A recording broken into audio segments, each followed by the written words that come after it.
The NASCAR world witnessed an absolute meltdown that nobody saw coming.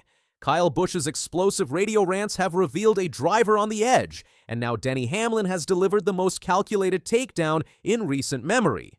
What started as frustration boiled over into public humiliation, and the fallout is spreading faster than wildfire through the garage. Kyle Busch and his fans entered Kansas with hope after a solid 2024 run where the number 8 led late before an untimely crash ended his day. The two-time champion desperately needed a good result after managing just one top 10 finish in his previous 7 races. Sunday's race began quietly enough, but by stage 2, Busch found himself running 12th and growing increasingly frustrated with his inability to pass the lapped car of Bubba Wallace.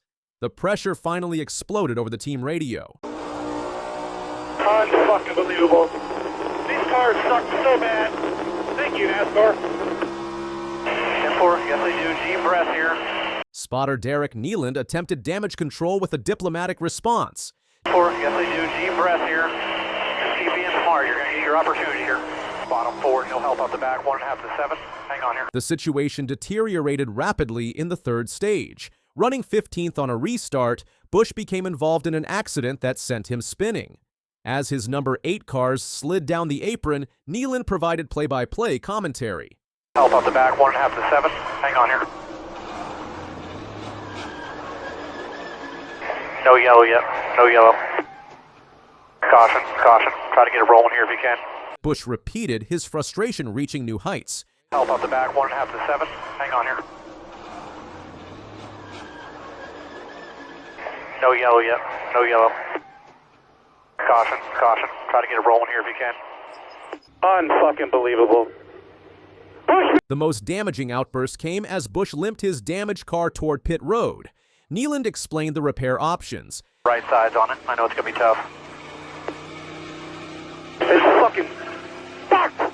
I know it doesn't Nealand tried explaining that the accident wasn't Busch's fault. help because the damage is done, but looking back at the replay, the 21 just came down, pounded the 4's right front, knocked him into you. Busch's reply revealed his complete mental breakdown. They're all fucking clowns. Every single one of them. I mean, we can't even make anything of a mediocre day.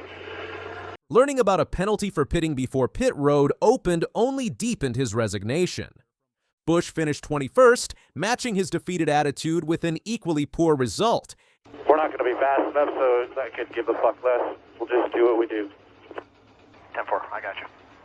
Shane Van Gisbergen threw gasoline on an already burning situation with comments that struck directly at Busch's vulnerabilities. The rookie driver, only 4 years younger than Busch, appeared on Sirius XM NASCAR radio discussing his racing activities outside NASCAR. Van Gisbergen competes in the Legends Pro division at Charlotte Motor Speedway alongside IndyCar driver Scott McLaughlin. When asked about Brexton Busch competing in the summer shootout, the Kiwi driver delivered a calculated insult. I love the summer shootouts at Charlotte. I love that you're out there too. Is Brexton Busch, is Kyle's son out there too? Yeah, he's in the younger classes though. He's a little bit young. And then Kyle's a little bit old and scared. He's in the Masters class. He doesn't race with us. The comment hit particularly hard given the context. Van Gisbergen has claimed 3 wins in his first full Cup Series season, dominating road courses while still developing on ovals. Meanwhile, Busch's winless streak approaches 80 races, the longest of his career. Age and pace concerns plague the future Hall of Famer as he watches a rookie significantly outperform him in identical equipment categories. Saturday's rained-off qualifying session at Dover provided Busch an opportunity to respond. His defensive explanation revealed deeper insecurities about his current position. Busch explained, So, in Legends cars, if you're over 40, you can run in the Masters class, which I'm a professional. Yes, I race on Sundays. I get it. I should be in the Pro class. He detailed the problem with competing against younger drivers. Well, the Pro class, you can be anywhere from 12 all the way to wherever, and there's just a bunch of these kids that are pros that get that designation that go out there and they love to just run into everything. Busch described his Florida experience. And so I raced the Pro class down in Florida earlier this year. I don't think I finished one of those pro races because I got hit every single time I was on the racetrack and got taken out. His strategic decision reflected a veteran's pragmatism. So I was like, I am not going to go run with the kids and get tore up. I'm going to go run with the old man group, and we're going to respect each other and take care of each other. The response concluded with a direct challenge to Van Gisbergen. And take care of each other. Ask Shane how many races he's actually finished in the pro class this year. Or how many bumpers or fenders or toe links he's knocked off in the Legends cars. You know, my car's been clean and green, and we've won a few times, so it's been much more fun having my stuff come back after a race in one piece. The Dover race brought fresh embarrassment for Busch. Despite finishing 11th and collecting stage points, his performance prompted a brutal public assessment from team owner Richard Childress. After the checkered flag fell, Childress delivered a message over the radio that quickly went viral. "Gotta get some race cars. We are in trouble. Period." The blunt criticism exposed internal team dysfunction publicly. For a driver already struggling with confidence, having his own team owner publicly question the equipment represented the ultimate vote of no confidence. Richard Childress Racing's recent performance statistics paint a grim picture. Over the last 3 seasons, Busch and teammate Austin Dillon have combined for just 3 wins total. The last victory came from Dillon at Richmond in August 2024. This season's results show continued decline. Busch has managed just 2 fifth-place finishes as his best results. Dillon hasn't finished higher than 7th. For a team with 117 Cup Series wins and 6 championships, collecting only 10 top 10 finishes between both drivers after 21 races represents organizational failure.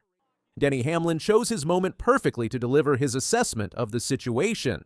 Speaking on his Actions Detrimental podcast after claiming his 4th victory of the season at Dover, Hamlin positioned himself as the voice of reason while subtly undermining Busch's position. Regarding Childress's public criticism, Hamlin offered measured support. "I think when you say that, you're having the drivers back. You're letting them know that you're not happy with what you're bringing for them to compete in." Hamlin analyzed Childress's strategy. He knows that the parts and pieces are the same, but they're obviously, what I believe he's saying is that we got to put them together better. The technical assessment revealed Hamlin's superior understanding. It could be simulation. It could be tons of things. You know, maybe they're getting different answers in the tire department than what others are. Hamlin's psychological analysis cut deeper. I'm here speculating that he's challenging everyone to, you know, we can't come back with the same thing. This is not working. We're not fast enough. We need better cars. We need to give our drivers a better opportunity to win races. From a driver's perspective, Hamlin endorsed Childress's approach. Going to a gunfight with a knife, it's like, I want my owner to have my back saying, it ain't our drivers. He revealed his own experience with public criticism. Hamlin said, "In my capacity as 2311 co-owner, I have also previously called out his team publicly." Hamlin acknowledged potential downsides. Busch's proposal for NASCAR rule changes provided Hamlin another opportunity to demonstrate superior strategic thinking. Before Dover, Busch suggested drivers choose between rear-view cameras and spotters. "I would say that if you run the mirror, you don't get a spotter," Busch proposed. "If you want a spotter, then you don't get the mirror, the camera, so pick one." Hamlin's response showed technical superiority. "Cameras, I'd be okay with getting rid of those. Especially with Next Gen, there is such an advantage by moving your car in the wake of the car behind you. You don't want to make it easier for the drivers to do that." The irony wasn't lost on observers. Hamlin's recent Dover wins demonstrated perfect mirror driving technique, using the rear-view cameras to maintain his advantage. His willingness to eliminate them showed confidence in his abilities, without technological assistance. Hamlin's analysis revealed deep understanding of next-gen car dynamics. As Hamlin's last 2 wins at Dover have shown, mirror driving gives the leader an added advantage with the next-gen car. The current system makes passing extremely difficult, reducing lead changes during races. During Dover's rain delay, drivers acknowledged that whoever gained clean air after restarts would likely win.